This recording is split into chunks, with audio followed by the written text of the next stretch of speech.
What's your methodology behind the once a day post? Even us posting every day, I feel like it's hurting us. You want to let the video breathe a little bit. You want people to kind of catch up to it. If you're posting every single day, let's say if you like weren't on it for like 2 days and I dropped the video 2 days ago, you would still see that video from 2 days ago. But if I drop the video the same day on the day you get on, then you're going to see the new video and not the one I posted 2 days ago.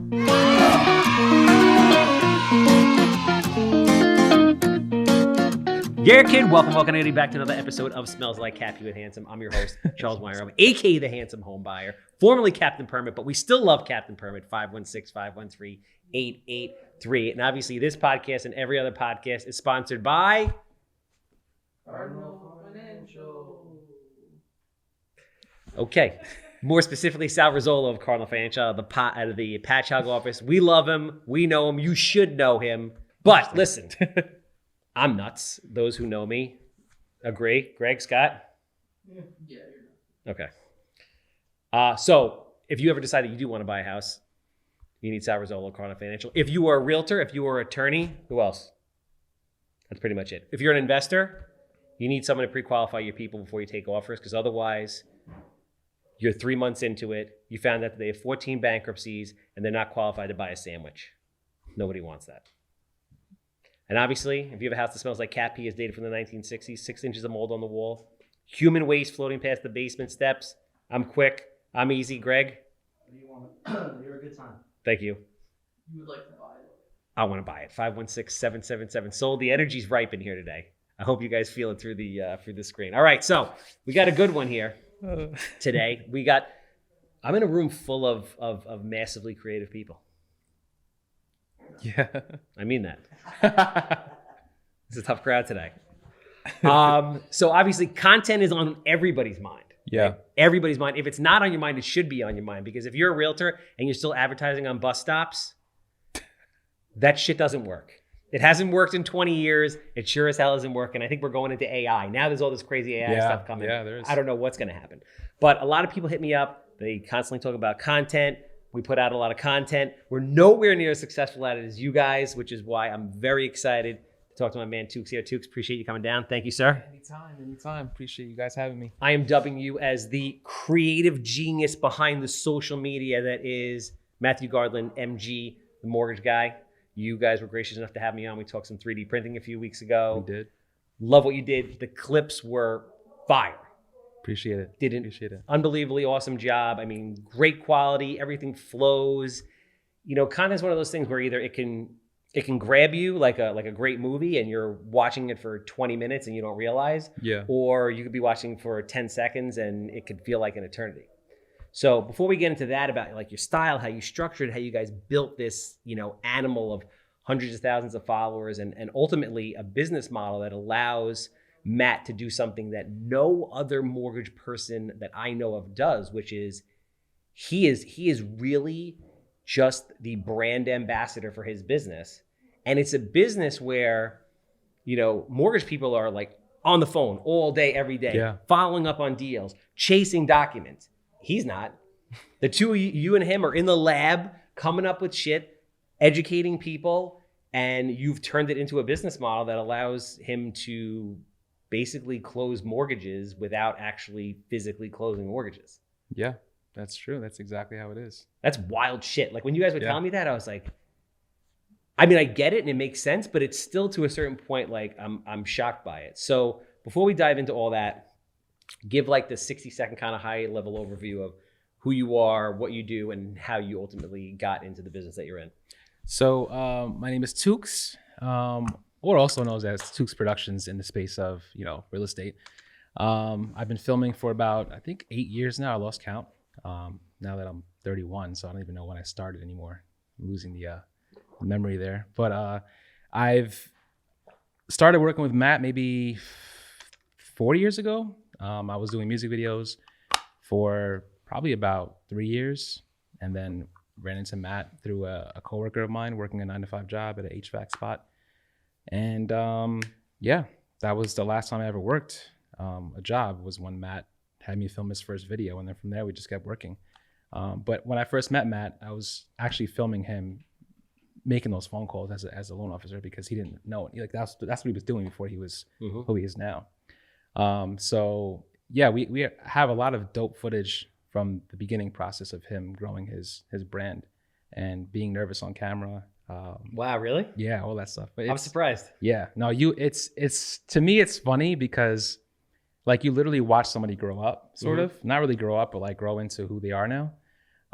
So those moments that were able to be captured are just like timeless, you know. It's like you have those moments and it's like you can always look back at it and say like this is where you came from and this is where you are now, you know. So yeah, that's basically I'm just a full-time production manager now for Matthew Garland, and I do my own content as well on the side. But being that we're so busy with content and that we're partners now, it's like I kind of put my focus more into our business, which is Garland Media. So talk to me about the iteration. Like talk to me about kind of high level, and then we'll get kind of granular, because a lot of people out there are, there's a lot of people that are skeptical about content creation in general, right? And then B, if they realize like, okay, they want to do it or they have to do it, they're like, how do I do it? Like, what's the roadmap? So I'm kind of curious if you can, and 4 years is not that long of a period of time when you think about it, from where you are now to like what you were explaining it started out as. Yeah. So take me kind of through how it flowed and how you built it and kind of what were the stages from, you know, him on phones trying to bring in deals, nervous, to him literally living on camera and not talking to a potential homeowner. So he wasn't really nervous like on the phone. He's very like, when you speak to him, he's well spoken. And when you're working in that industry for 20 years, you kind of have a routine and a rhythm of how you talk to clients. So that aspect of him was he always had the confidence there. But once you put a camera up, it was different. And that's normally how it is. You know, when you put a camera in somebody's face, like it's different. But in the beginning, his inspiration was heavily Gary Vee. Like that was around the time when there wasn't too many people doing the content that he was doing. Gary Vee was like, he was like the one person that everybody knew of at the time.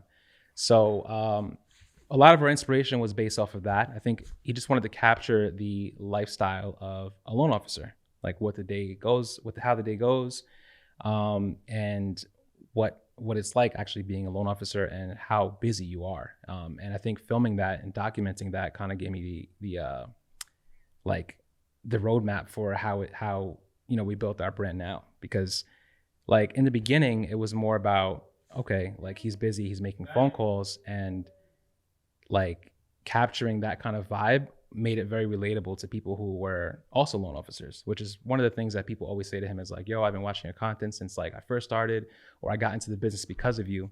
And a lot of that stuff is because of the relatable content we were making early on. So in the beginning, we had no idea what we were doing, honestly, between the both of us. I knew what I was doing from a filmmaker's perspective, but a lot of people who are videographers or filmmakers, they don't really know. Like a lot of this stuff has to do with like work. Like we look at it as a job. So for me going into it, it was like, it's just, I need to get out of my job. Like, so if I can do that, working with this dude, as long as I can film and do whatever he wants me to do, I'll do it. But I wasn't learning anything. So that was the motivation. That was the motivation, yeah. Because I think an important point just to throw in, and then I want you to go back into it because this is awesome, is that a lot of people have the misconception that when you go to film with somebody, that they have like the ideas and everything for you. Where it's not. Like when you're a videographer and editor, you're like great at that, but you don't know everybody else's business. You don't know what they should talk about. You don't know what the buzz questions are and what the buzzwords are. Yeah. I mean, that's basically how it is. I think that, I don't even know. I think it has to do more with just like, if you're doing what you're doing with somebody and you don't know their field of work, it's best to learn it.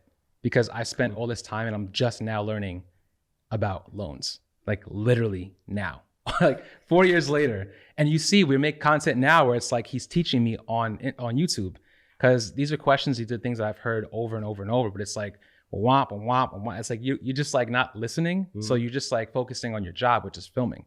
So it was kind of weird in the beginning because he knew what was good content to put out and I knew what looked good in terms of like quality and what he should be putting out in terms of branding.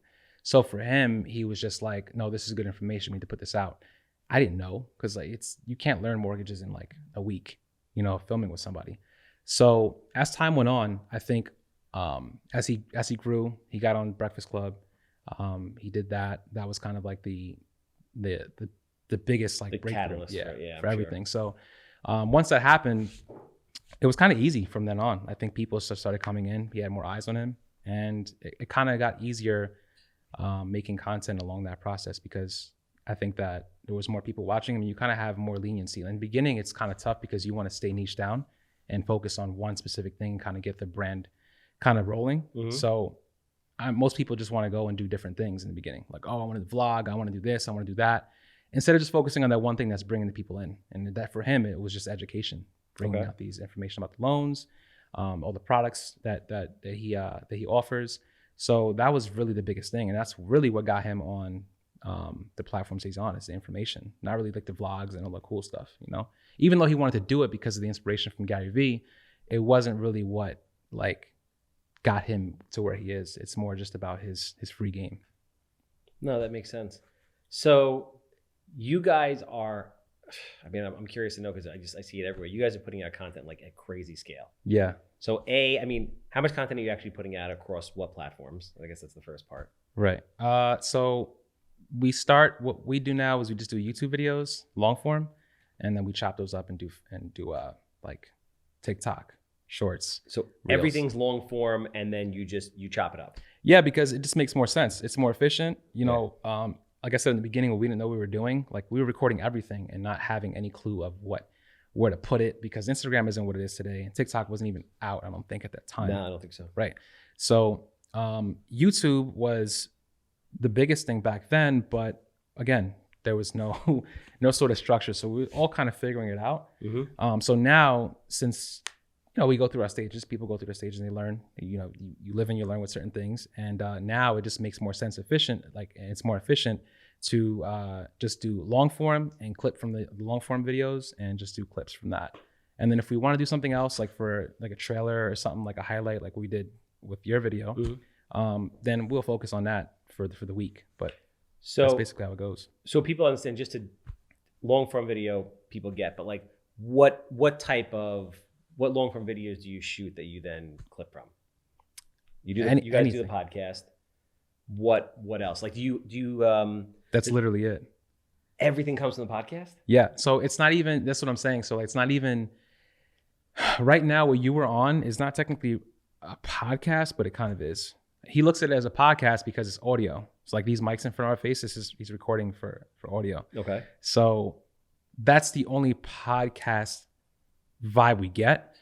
But when it comes to all the videos we do, it's literally how like this, it's like how we're sitting here talking. And then whatever information we speak about, we just make clips from it. So that's right now, that's the most efficient way to get content out at scale, because we can't be running around. Think about it. If we did like 4 3D printed homes this week, when is that content going to come out? I mean, your video came out, 2 weeks after? Yeah. And it was 8 revisions. I remember you said that. Yeah. So if you spend all that time on one project, how are you going to get content out every day? No, you know what it makes I mean? sense. So that's just how it is. It's what works, Mm-hmm. and it's what works for him, more importantly, and how we are as a team. So do you have the content release and the shooting structured, meaning you shoot X amount of podcasts a week, you release X amount of clips per day per flat platform? Like, what is the structure of the shooting and releasing of the content? The goal is to get at least 4. We film 3 times a week now. Okay. So we just transitioned to doing lives rather than having to do just pre-recorded content, because it's tough. When you're doing pre-recorded content, you have to have the ideas already. So with him being so busy and me not really, like, it's tough. Like, it's a lot. Thumbnails, titles, ideas. Yeah. So plus you see how he is. Even in the interview, like, he was on his phone, like, during it sometimes. That's how he is. So it's like, think about me sitting there ready to film, and he's just on his phone, like, talking to somebody from, like, it's just like, yeah. So realistically, it's tough to get all those videos done and come up with ideas, because I'm focused, but he's busy with what he's doing. So it's kind of hard to kind of get the videos knocked out. So we try to knock out as many videos in one day, at least 4 to 5. So that way we have enough lined up for the following week. And then the next day we do another 5. So that way we have 2 weeks of work. So how many hours, so you shoot 3 days a week. How many hours per day are you shooting? We start at 2, and then sometimes we don't leave until like 8. So you're shooting for between 4 to 6 hours a day, 3 days a week. 2 to 3 days a week, depending on if we do a live or not. If we do a live, that's the video for the day. So like yesterday we did a live, that was the video for the day. So we didn't release it pre-recorded. What kind of content will the live be? Is it just him rapping on a specific topic? Is he interacting with people? So what we do is normally, it depends. Sometimes it depends on what mood he's in, because some of the stuff that we talk about, you have to know the guidelines for. So he'd have to do research on the guidelines to see like if it's updated or not, which takes time. And if he's in the mood to do it, then we do it. But if not, we focus on something that's more like clickbaitable, like credit. We focus on other things like how to get homes for low money, those kind of things, because that's like an easy go-to for content, especially YouTube, because YouTube is all about titles and thumbnails. So basically, I think the important thing that people need to know is that this is a lot of work. It is a ton of work, and on the shooting side, and then on the shooting side, it's very demanding. On the editing side, it's probably 5x as demanding. Yeah. Like I always tell people, I'm like, listen, I'll shoot with these guys for I could shoot with these guys for 6 hours a week, let's say. Okay. And they could be editing for 40 hours, for the 34 hours a week. Like depending on the amount of content that we want to put out and what we filmed and how it has to come together and the production quality of it, it's a lot. The editing is a lot. When is this going out? This next week. So for example, like even this situation, like this would be live right now, or it'd be pre-recorded and we can go out tomorrow, today, because of how we work in the studio. Like we don't have time to be editing, because we just came back from Atlanta. Like the weekend, we have an editor, but he's backed up with other things. So what we do is we do everything live. So we record everything as if it's being recorded as a live stream, but it's actually being recorded to a drive. And then we have the whole stream. I'm switching the cameras as we're going through. Oh, use a switch. And yeah, switcher. So then it records all my cuts, and that's it. And you have overlays in Ecamm, which is the software we use. And that way we have our overlays come up as we're recording. That way there's no post work. So there's literally no post? No, there is post work when it comes to clips. And if we need to structure a video where we have to have an ad in it, if we don't have it at the time of the recording, then we go in and send it to an editor, and then he puts it in. Like today, perfect example, we filmed at 11:30, or actually it was like 12:30, and that video is dropping at 8 o'clock tonight. So all he's doing is adding an ad in the beginning, and then adding a highlight from the whole video in the beginning, and then it's gonna go right up on Earn Your Leisure today. Wow. Otherwise, it's basically straight through, nothing's edited, they add in the front, and that's it. That's it. Wow. Depending on if you want to do B-roll now, if it's a bigger project and you want to do B-roll, add some like shots of like 3D printed homes or whatever it is. You can do it live, but it is more tedious while you're on the live. You have to have all your assets pretty much in the program before you. So the video that you did for YouTube was and the Instagram video, did you edit that? I did not edit that. So that was very, very well produced. So I shot it, produced it, sent him the structure, but that's why I said there's 8 revisions, because the first cut, if you would have seen the first cut, you would be like, what the hell did I just watch? So everything literally was a back and forth thing, because I kind of had to show him what's important, what's not important. Put this here, put this there. The footage that was sent over that you guys sent over to me, he only had like 4 clips in there. And I'm like, dude, like they're talking about what's going on. I sent you a whole drive of things. Like there's content in there that has to go. So I had to go through every single folder that you guys sent me with him on a Google Meet and tell him like, yo, take this clip, take that one. It took hours. I was going to say collectively, like how much of your time and how much of his time went into that one video that literally lasted 90 seconds? So for that trailer? Yeah. So the trailer was just based off of the full video. Because that's video. What I'm saying. So everything that we do has structure. So like if we do a long form video and he makes a highlight for the beginning of it, we're just taking that and making a shorter version for IG Reels. Okay. It's nothing different from what it's not like specific for IG, so like it's always long form first. And then from the long form, that's the structure of everything. And then if you can take from that and make a reel from it or TikTok, that's the easiest way to kind of make things more efficient and faster for post work.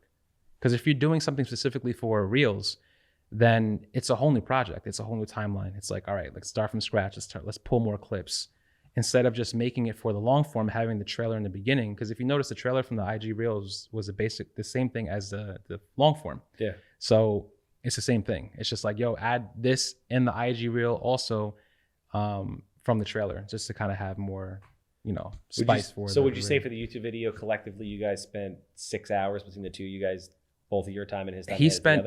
So I think he takes about 6 hours to edit. But for me, I don't even know, dude. I can't even, because probably around the same, and it shouldn't have, honestly, because normally when you send over everything that has to be done and you have the storyboard or whatever, everything's planned out. Honestly, I probably could have just did it myself. And I'm not disrespecting the editor or anything like that. It's just because of the amount of work we're doing. Yeah. It wasn't something that was like it wasn't like, yo, we have 2 weeks and we have to focus on this project. It was in the mix of other things. Yeah. So I understand you get busy, things happen. So, that's just how it works. So I spent a lot of time, probably like 6 to 8 hours total on the producing side, and plus the shooting as well. So to people out there that are looking to shoot content, right? Advice for them in a bunch of different capacities. A, how much content should they be putting out? So what kind of like what niche? What are we talking about? Real estate? We're talking about? Since this is predominantly real estate, let's call it real estate. So yeah, real estate investors, real estate agents, how much content should they be putting out? So the way I do things is different, and Matt does his own thing. Like he's not going to listen to me on how he wants to do stuff, which is fine, perfectly fine. It's his content, so he can do whatever he wants with it. But for me personally, I feel like I'm a once a day person. I don't believe in posting more than once a day, unless you really have to get a post out the second, like a second post out for the day for whatever reason. If it's an announcement or something, cool. But what's your methodology behind the once a day post? So it's the same thing for YouTube. Even us posting every day, I feel like it's hurting us, because you want to let the video breathe a little bit. You want people to kind of catch up to it, because if they see one video, it takes about 2 to 3 days for it to people are doing things. Not everybody's on YouTube every single day. So if you're posting every single day and you see a video come up, let's say if you weren't on it for 2 days and I dropped the video 2 days ago, you would still see that video from 2 days ago. But if I dropped the video the same day, on the day you get on, then you're going to see the new video and not the one I posted 2 days ago.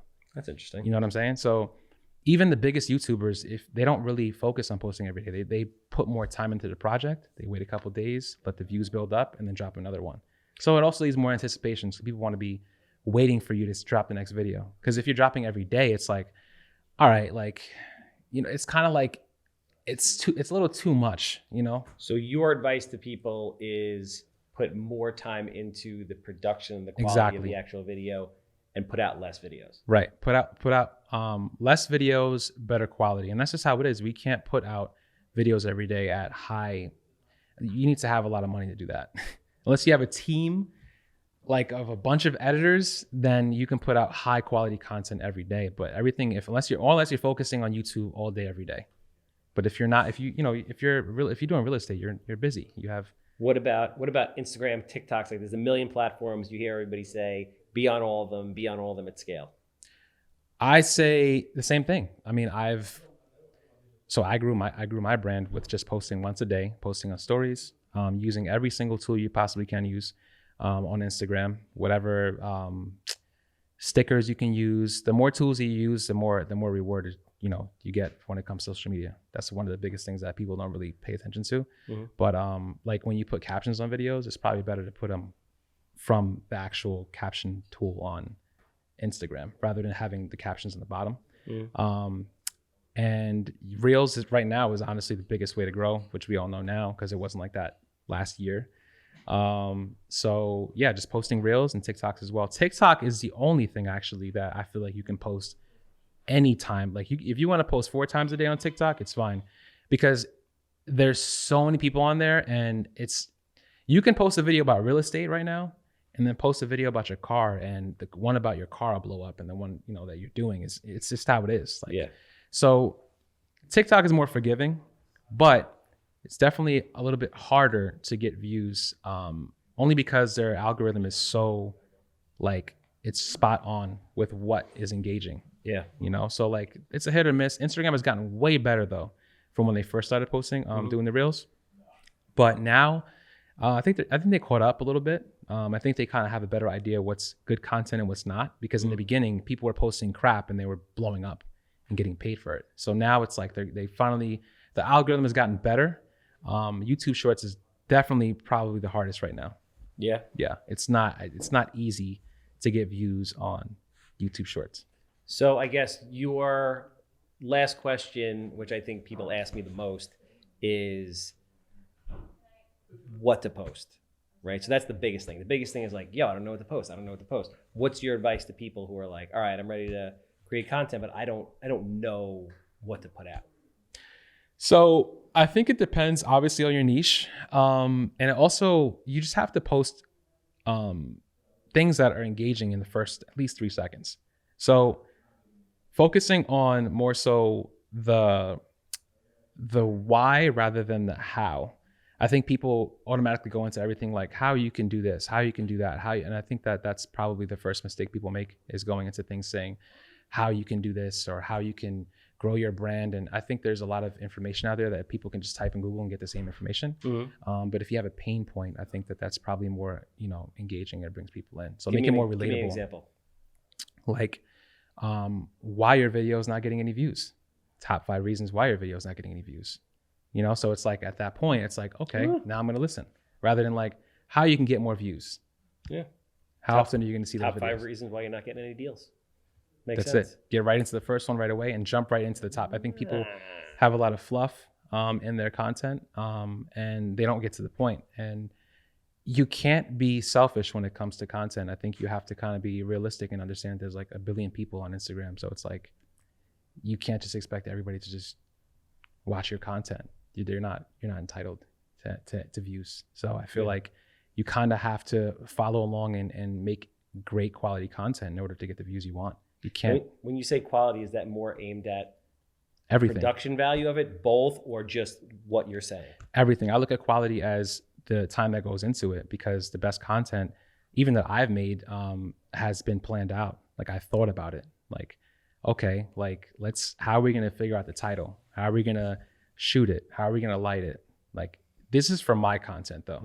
But even for real estate, you like what you just said, like with the whole why, the why in the how situation, that may be, you have to think about that. You got to think about the top 5 reasons now.